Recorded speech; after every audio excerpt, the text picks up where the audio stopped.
Hi, this is Fawn Harris, and this is my journal responding to the question, how is mental health in the prison system relevant to me as a social worker? So I think there's several things that came to mind. You know, one of the things as a social worker, regardless of if you're working with people in the community or you happen to be working in an actual prison setting, is the importance of seeing these people as individuals and understanding what mental illness is and how it affects people. Um, One of the gentlemen in the video said it's easier um, to self-medicate. It's easier, many of them talked about that it's so much easier when they're on the outside.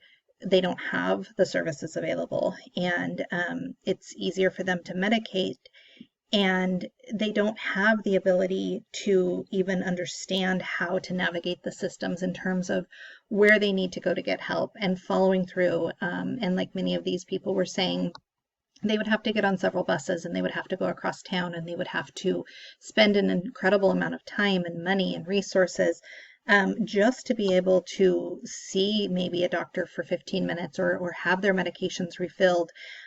So as social workers, I think it's so important to understand these broken systems and understand that these human beings are going into a place that we think of as terrible. The criminal justice system is terrible, but at the same time, for many of them, it may be the only place that they have any structure. It may be the only place that they actually don't have to worry about having their basic needs met. Um, and they don't have necessarily the tools and the support. They're not able to function high order thinking the way that many of us expect them to. Um, and, on top of that, they talked a lot in the video about the funding cuts and the cost of keeping these individuals in the system.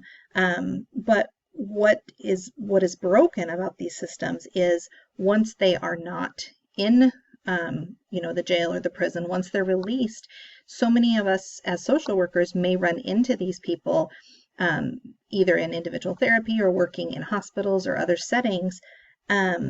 And they haven't been given the stability to understand, and so the only thing that feels safe to them is that feeling of toxicity or that feeling of